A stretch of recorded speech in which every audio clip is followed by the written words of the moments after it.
The guard never met my eyes when he stopped me. His gaze dropped to my boots first, then slid over the faded duffel on my shoulder, then drifted past me toward the empty road, like I was already an inconvenience someone else would handle. The floodlights above the gate hummed with that dull electric sound that flattens everything beneath it. No wind. No voices raised, just low radios murmuring behind the fence, steady and unaware. He told me to step aside. He did not raise his voice. He did not sound irritated. It was worse than that. He sounded casual, final. Like the decision had already been made and I was late to understanding it. My chest tightened, not with fear but with recognition. I knew that tone. I had heard it in briefing rooms and hallways and moments right before mistakes were locked in. Inside the base, routines were running smoothly. Alarms were quiet. People trusted systems they never saw and never questioned. I rested my fingers on the access panel and waited. I did not argue. I did not explain. I waited for the pause to stretch, for the silence to say what words never do. When I spoke, my voice did not change. When I gave the order, it was brief. The base went silent in a way I will never forget. Subscribe to my channel, Lady Veteran Stories, for more real military stories, and tell me in the comments where you're watching from. I was stationed out of Fort Aldridge, a quiet installation stretched across the high plains of eastern Colorado, in the year 2013. It was the kind of base most people never hear about. No ceremonial entrances. No polished welcome signs. No visiting generals shaking hands for cameras. Just long perimeter fences cutting through dry land, low hangars that hummed all night, and soldiers who worked strange hours because somebody always had to keep the lights on. I was 32 years old then, serving as an Army Logistics and Security Integration Officer. On paper, my record looked unremarkable. No dramatic citations. No stories that made people lean forward at dinner tables. But records are like maps. If you do not know how to read them, you miss what matters. My job was never about force. It was about systems. About making sure doors opened for the right people and stayed closed for the wrong ones. About what happened when authority had to move faster than paperwork. About continuity plans designed for days everyone hoped would never come. I spent most of my time behind screens and inside secured rooms, watching lines turn green or red, listening to reports that sounded calm, even when they were not. I learned early that the most dangerous failures rarely announce themselves. They arrive quietly, disguised as routine. That night was supposed to be routine. I had been off base for a scheduled evaluation tied to an integrity test, the kind of work that sounds boring until something breaks. It ran longer than planned, like those things always do. By the time I headed back, the sky had gone dark and the temperature had dropped enough to settle dust into my uniform. My boots were scuffed. My sleeves smelled faintly of metal and dry air. My identification card had already been scanned dozens of times in places far less familiar than my own gate. I expected to be waved through without a word. What I did not know was that earlier that evening, Fort Aldridge had quietly shifted posture, not because of an obvious threat, not because of an alarm blaring across the installation. It started with a communications fault. One system lagging behind another. Then, a scheduled intrusion exercise overlapped with real-world monitoring in just the wrong way. A simulation bled into live protocols without anyone fully realizing where one ended and the other began. That happens more often than people like to admit. The response was cautious, too cautious. Layers of safeguards stacked on top of each other, each one sensible on its own, but dangerous together. By the time the guards at the gate were briefed, the message they received was incomplete. They were told what to do, but not why. They were told what to watch for, but not what mattered most. And when people are given partial instructions, they do not improvise. They harden. I had seen it before, in units, in command centers, in places where hesitation could cost lives and certainty felt safer than understanding. Soldiers cling to procedure when context disappears. It is not a flaw. It is training doing exactly what it was designed to do. As I approached the gate, I had no idea that the base was already operating on borrowed certainty, that the guards in front of me were standing between conflicting layers of authority without knowing it, that systems behind them were quietly waiting for a single decision to tip one way or the other. All I knew in that moment was what I could feel: the weight of the air, the stillness that did not match the hour, the way the guards spoke in shorter sentences than usual, the way their eyes checked the same points twice. I remember thinking, briefly, that if I had arrived 5 minutes earlier or later, none of this would have happened. Timing matters more than people want to believe. When my badge failed to clear on the first scan, I did not react. Machines fail. People get nervous about that. When it failed again, I noticed how one guard shifted his stance, angling his body just enough to block the lane without making it obvious. That was when I understood something was off. They were following orders they did not fully understand. And that is where real problems begin.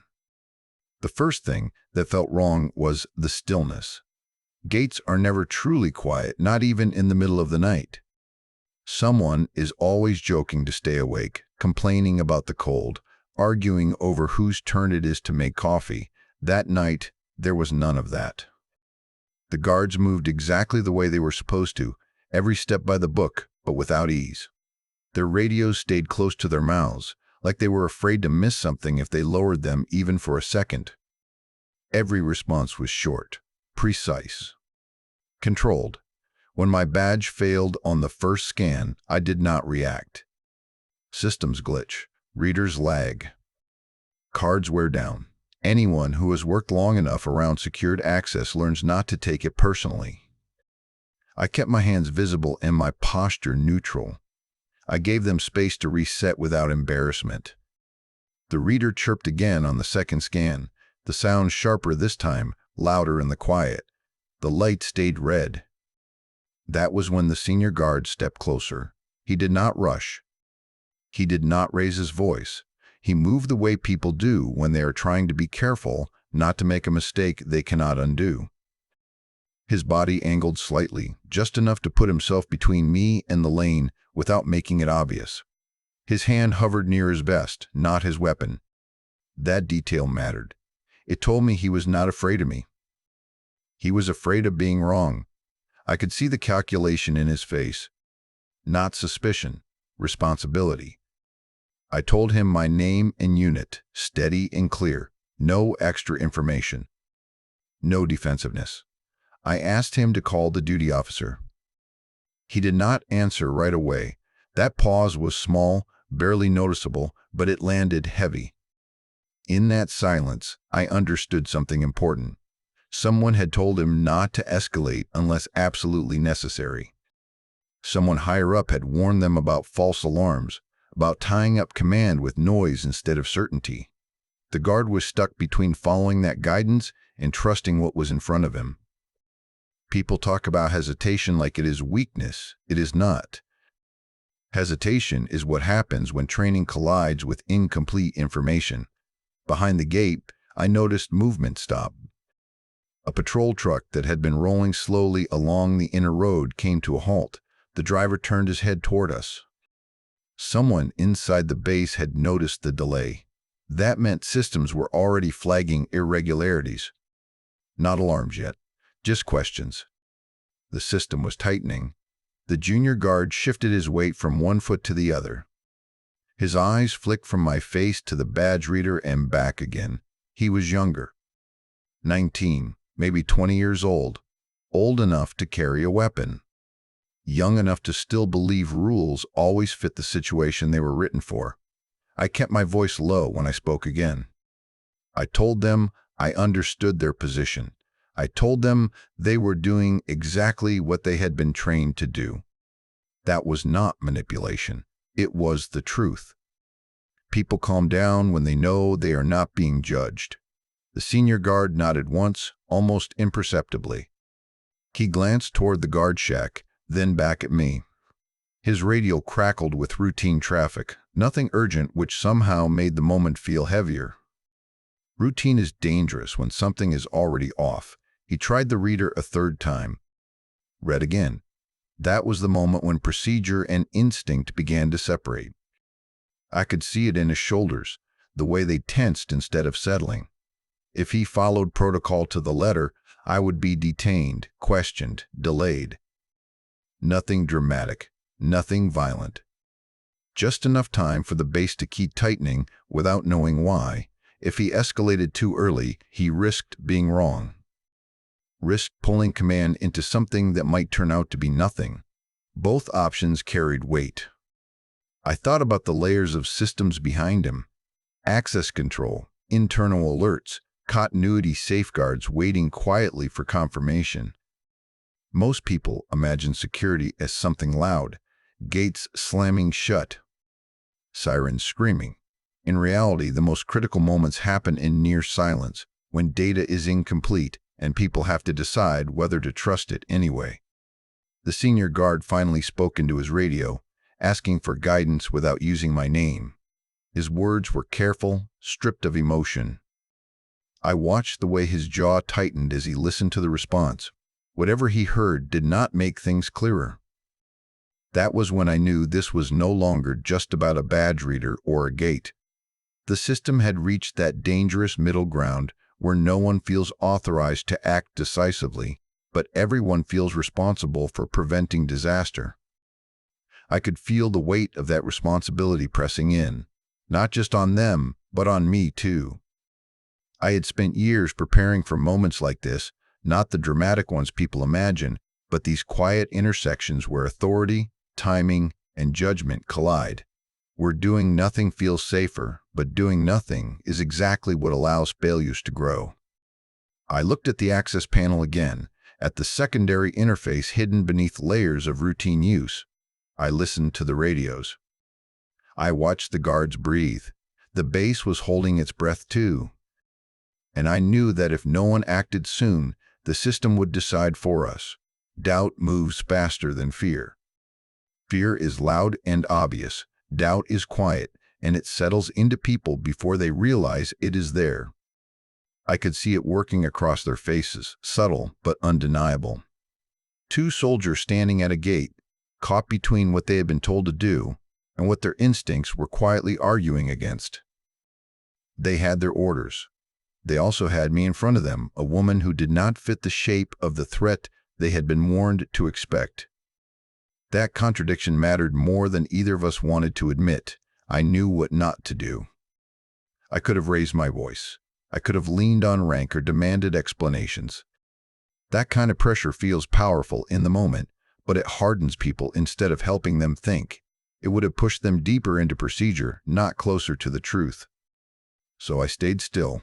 I kept my hands where they could see them. I kept my tone even. I let the silence do the work first. Silence forces people to listen to their own thoughts, and those thoughts are rarely as confident as they pretend to be. Then I asked a single question. It was not accusatory. It was not loud. It was precise. Who authorized the posture shift? The words landed heavier than any demand could have. I watched their eyes flicker, searching memory, training, chain of command. The junior guard looked at the senior one. The senior guard looked past me, toward the fence line, like the answer might be written there. No one answered. That was my answer. In that moment, I understood exactly what had happened. The base was not operating on clear authority. It was running on momentum, on assumptions stacked carefully on top of one another, each one reasonable by itself, but dangerous together. Someone had acted on partial information. Someone else had followed without questioning it. By the time it reached the gate, the order existed more as habit than as directive, borrowed certainty. Everyone was doing what they believed was right, but no one could point to the source anymore. The posture shift had become a ghost order, still being obeyed long after its foundation had disappeared. I saw the realization hit the senior guard slowly. His shoulders dropped a fraction, not in relief, but in understanding. He was not wrong to stop me. He was wrong to believe the system behind him was fully intact. That distinction matters. The junior guard swallowed hard. His grip tightened on his radio. He was waiting for someone else to take responsibility so he would not have to. That is not cowardice. That is what happens when people are trained to trust the chain of command above all else, even when the chain has a weak link. Behind them, the base remained quiet, too quiet. Vehicles were still. Lights burned steady. Everything looked normal, which made it more dangerous. Normal is what allows failures to hide. I thought about how many people inside those fences were asleep, how many were working without knowing the safeguards around them were out of alignment. How many trusted that someone else was paying attention. I could feel the moment narrowing. This was the point where things either corrected themselves or slid further into confusion. If I backed down now, the system would continue to tighten. Questions would multiply without answers. Someone, somewhere, would overcorrect to compensate. That is how accidents happen. I did not need permission to see that. I had spent years watching systems fail in slow motion, always in the same way. Not through a single dramatic mistake, but through a series of small, reasonable decisions that no one revisited. I met the senior guard's eyes for the first time. I told him I was not there to challenge his authority. I told him I was there to protect the base, just like he was. I reminded him that procedures exist to support judgment, not replace it. He nodded once, almost imperceptibly. That nod told me he understood what was at stake, even if he did not yet know how to fix it. The base was still running, but its certainty was already gone, and someone needed to act before the system tried to solve the problem on its own. I made the decision without announcing it. There are moments when you feel a choice settle into place before you fully articulate it, when instinct and experience align so cleanly that hesitation disappears. You either lean on the training that shaped you over years of quiet preparation, or you retreat into the comfort of doing nothing and hoping someone else takes responsibility. I had learned long ago that comfort is expensive. Training, at least, is honest. I told the guards to clear the lane. I did not shout. I did not frame it as a request. I spoke the way people do when they are certain enough to be calm. The senior guard hesitated, then looked at his partner. That pause stretched, heavy with consequence. Finally, they stepped back just enough to open the space, not because they were ordered to, but because they understood why it mattered.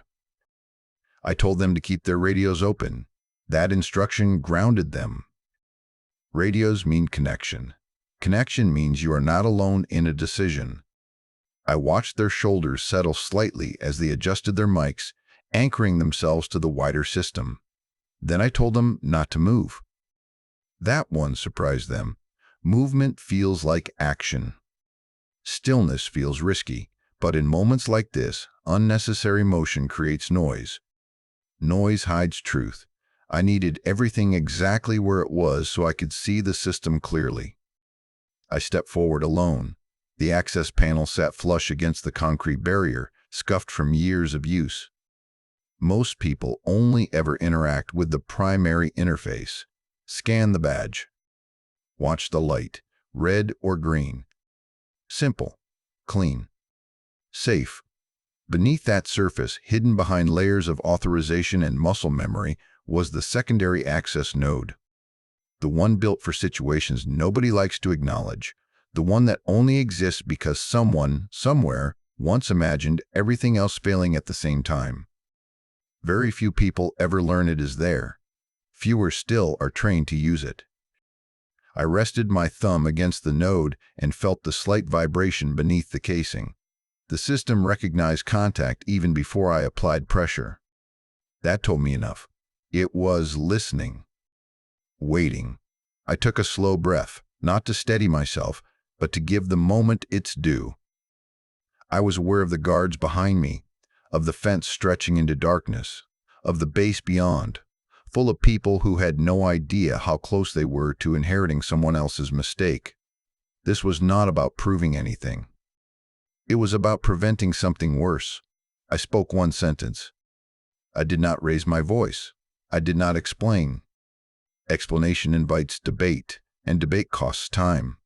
The sentence was procedural, stripped of emotion, calibrated to trigger exactly what it needed to and nothing more.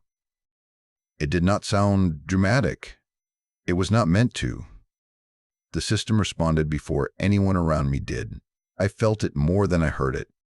A subtle shift in the air, a change in the rhythm of the low electronic hum that most people never notice until it stops. The access panel warmed slightly under my thumb as control began to reroute. Behind me, the guards froze. Not because they were afraid, but because they recognized the tone of something real happening. Radios crackled once, then went quiet again.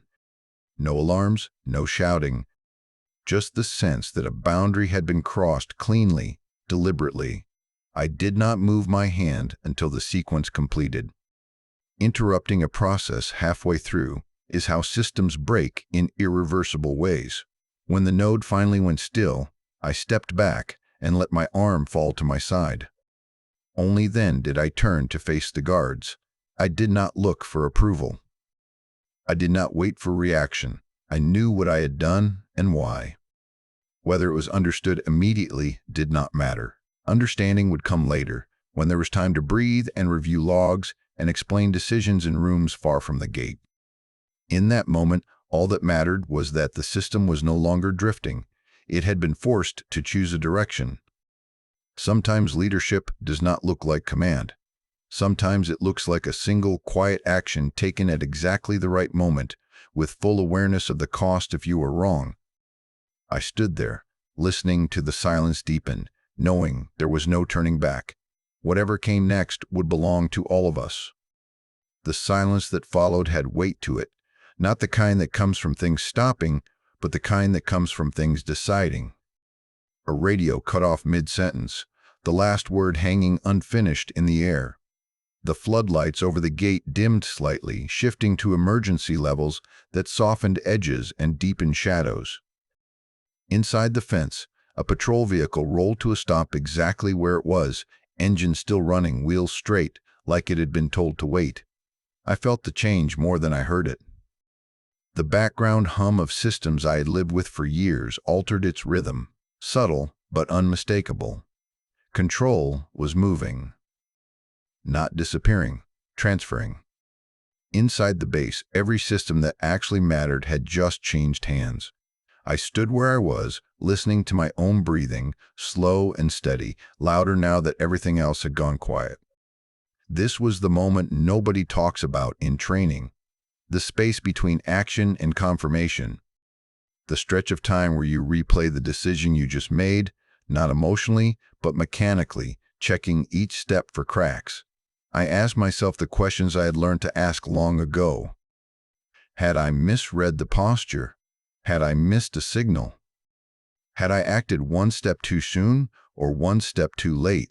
There are lines you can cross that you can explain later. There are others you cannot uncross at all. I waited to see which one this was. Behind me, the guards did not move. Their eyes were fixed on me, wide, not with panic, but with the kind of disbelief that comes when the world shifts without warning. It was the look people get when they realize something they thought was solid has just proven flexible. Like the ground under their boots had tilted a few degrees and not bothered to ask permission. The junior guard's mouth was slightly open. He did not seem to notice. The senior guard's jaw tightened, then released. He glanced at the access panel, then at his radio, then back at me. His instincts were fighting each other. Part of him wanted to speak. Another part understood that silence right now was intentional. Somewhere deep inside the installation, alarms stayed quiet on purpose. That mattered more than anything else. This was not a failure state. This was a containment state. Systems designed by people who understood that noise creates confusion, and confusion makes bad decisions feel necessary. Time stretched.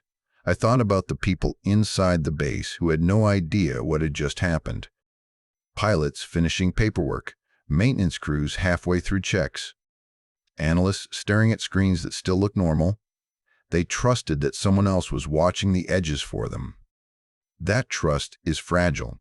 It rests on moments like this, when someone has to act without consensus.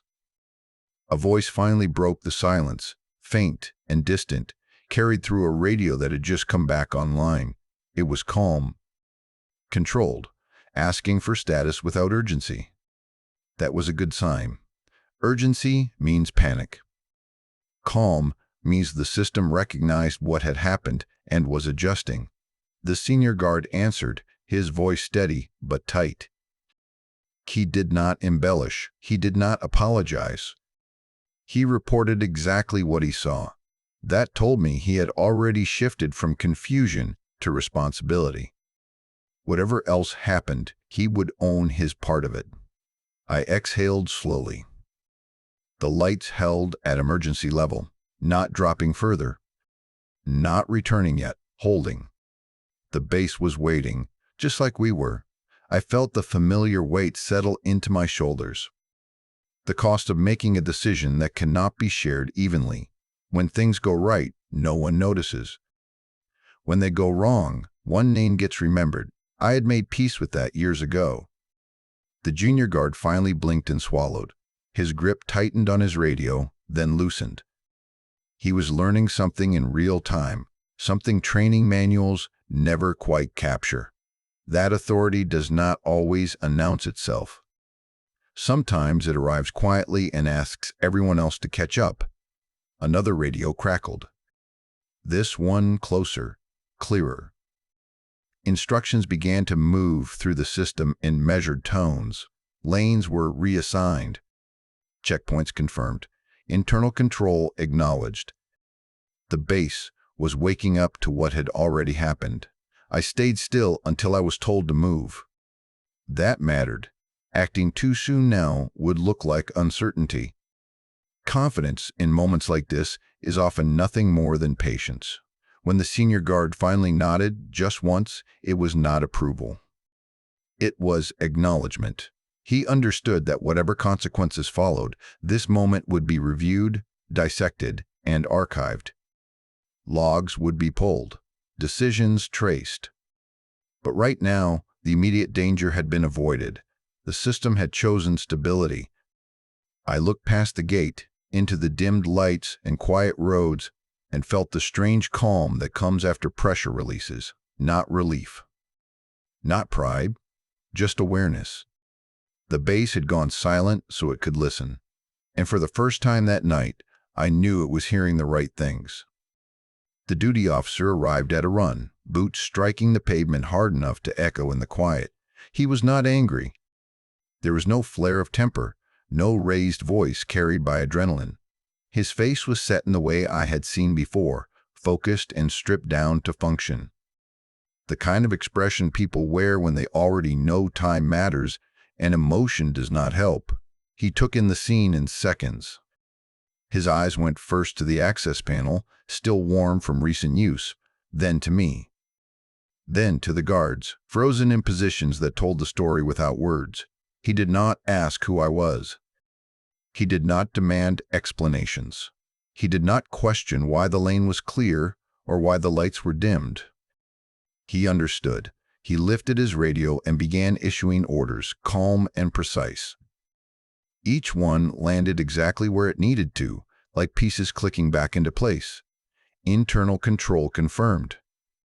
Secondary authority acknowledged. Patrol movement adjusted. Checkpoints reclassified. Every instruction carried just enough detail to restore alignment without reopening confusion. That was the moment everything shifted, not because someone with rank had arrived, but because responsibility had finally been reclaimed. Authority, when it is real, does not argue with what already happened. It stabilizes it. The guards responded immediately. Their tension eased into motion. Radios answered back in steady voices. The junior guard straightened without realizing he had been slouching. The senior guard repeated orders clearly, no hesitation left in his tone. They were no longer guessing. They were executing. I stepped back and gave the duty officer space. That was his lane now. Mine had already been crossed. He glanced at me once, brief and measured, not a look of approval or disapproval, but of recognition. He knew exactly what kind of decision I had made and what it had cost to make it alone. Later, in a room with better lighting and too much coffee, we would pull the logs. We would trace the timeline back to the first small failure. A delayed update here, an assumption there. A simulation that was never fully cleared before live monitoring took over. None of it dramatic. All of it dangerous in combination. The base had come within minutes of locking itself into a failure loop.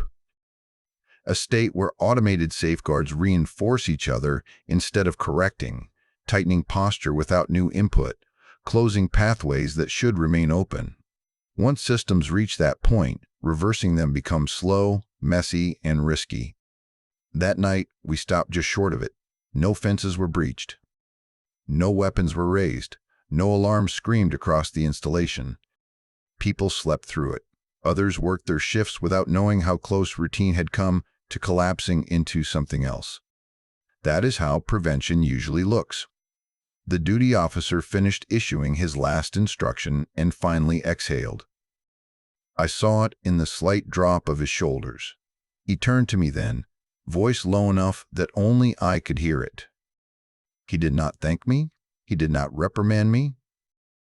He said one sentence, simple and direct, acknowledging that the call had been necessary. That was enough. I nodded and said nothing. There was nothing useful left to add. Anything else would have sounded like justification, and justification is for after-action reports, not for moments that are still settling. As the lights began to return to normal levels, the base slowly resumed its quiet rhythm. Vehicles moved again, radios filled with routine traffic. The silence lifted without fanfare. I watched the guards return to their posts, now with clarity instead of doubt. The junior guard caught my eye for just a second, something like respect mixed with understanding passing between us. He would remember this night, not as a scare, but as a lesson. That rules matter, but context matters too. When I finally walked through the gate, nothing looked different. The same roads, the same buildings, the same people going about their work. But I knew the truth. That night, nothing exploded. No one would ever put it on a plaque or mention it in a briefing. It would never become a story told for effect, and that mattered more than most people realize. Afterward, the base eased back into motion the way a body does after holding tension too long, not all at once. In pieces. Radios began to crackle again, tentative at first, then steady. Status checks rolled through in calm voices, measured and routine, as if everyone was quietly agreeing not to make more of it than necessary. Lights returned to their normal levels, one section at a time, until shadows fell where they were supposed to. Vehicles resumed their routes, tires humming softly on pavement that had never known anything was wrong. I watched it happen without moving. People inside the fence exhaled without realizing they had been holding their breath. You can feel it when a place lets go of something. The air changes, shoulders drop. Movements lose that sharp edge that comes from waiting for the next instruction. At the gate, no one apologized. They did not need to.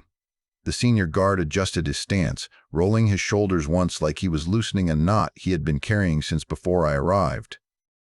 The junior guard let out a breath and wiped his hands on his trousers, embarrassed by the sweat he had not noticed building.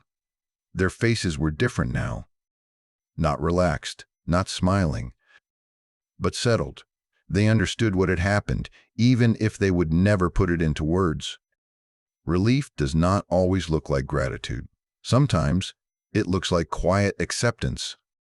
I nodded once to them and stepped past the gate. No escort. No commentary.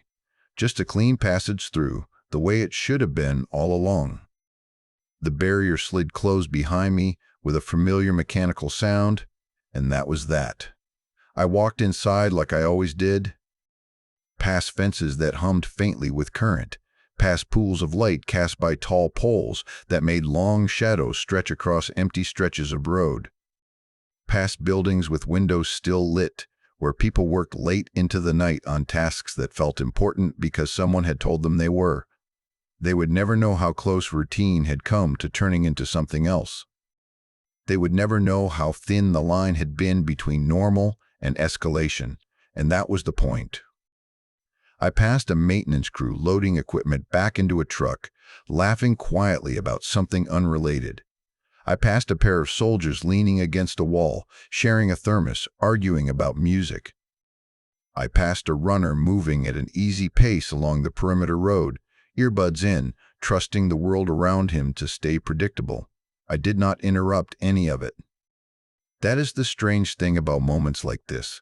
They feel enormous when you are inside them, heavy with consequence and responsibility. Then you step out, and the world looks exactly the same as it did before. The weight does not disappear. It just becomes yours alone to carry. I did not feel proud. Pride would have meant I believed something exceptional had happened, something worthy of attention, something that set me apart. None of that was true. What I felt was exhaustion, the deep kind that settles into your bones after tension drains away, the kind that does not come from physical work, but from holding decisions steady when everything around you wants to wobble. I reached my office and sat down without turning on the light. I let the darkness do its job. My hands rested on the desk, palms down, grounding myself in something solid. My breathing slowed on its own. I replayed the moment once, not emotionally, but clinically. The gate, the guards, the access node, the silence. Everything lined up the way it should have. No surprises, no loose ends that would keep me awake later. That was enough. I knew there would be reports to file, conversations to have, decisions to justify in rooms where people speak carefully and take notes. That would come later. It always does. Those processes are necessary, but they are not the moment itself. The moment had already passed. What stayed with me was not the authority to shut systems down or shift control. It was the reminder of how easily order can drift when communication fractures just enough to confuse instead of clarify. How good people, following reasonable instructions, can still move toward a bad outcome without realizing it. I thought about the junior guard again, about the look on his face when the radios went quiet. That was a lesson he would carry forward, long after he forgot the details of this night. A lesson about judgment, about responsibility, about the difference between obedience and understanding. I hoped it would serve him well. Eventually, I stood and turned on the light. The room looked ordinary, papers stacked where I had left them. A mug in the corner, cold now, the world continuing without pause. I straightened my uniform, brushed dust from my sleeves, and prepared to move on to the next task. That is how these things end. Not with recognition or applause, but with continuity, with the quiet satisfaction of knowing something bad did not happen, and the heavier knowledge that it easily could have. As I stepped back into the hallway, the base felt fully awake again, alive in the way it always was. Secure in ways most people never question. I carried my tiredness with me, not as a burden, but as a reminder. Some nights do not leave scars, they leave vigilance. And that, I had learned, is its own kind of cost. I still think about that night whenever systems go quiet without warning, about how real authority does not announce itself. It does not shout or demand attention. When it is real, it is calm. It is deliberate. It knows exactly when to move and when restraint matters more. Those guards did their jobs. So did I. None of us were heroes standing in a spotlight. We were just people trusted with small pieces of something much larger, trying to hold it steady when the edges started to blur. Responsibility does not always look dramatic. Most of the time, it looks like patience, judgment, and the willingness to act without applause. What stayed with me was never the power to shift control or quiet an entire base. It was the realization of how fragile certainty really is, how quickly it can fracture when communication thins just enough to confuse instead of clarify, how easily good people, doing exactly what they believe is right, can drift toward the wrong outcome if no one stops to ask the harder question. That lesson followed me long after I left the service. It shaped how I listen, how I decide, how I respect silence when it carries more truth than noise ever could. In civilian life, there are no access panels or emergency nodes, but the moments are the same. The pause before action, the choice between comfort and responsibility. Some nights, when everything around me is still, I remember the hum of those lights and the way the air felt right before the base went quiet. Not with fear, with clarity. Because silence, when used well, does not mean nothing is happening. It means something important is being protected. Subscribe to my channel, Lady Veteran Stories, for more real military stories, and tell me in the comments where you're watching from.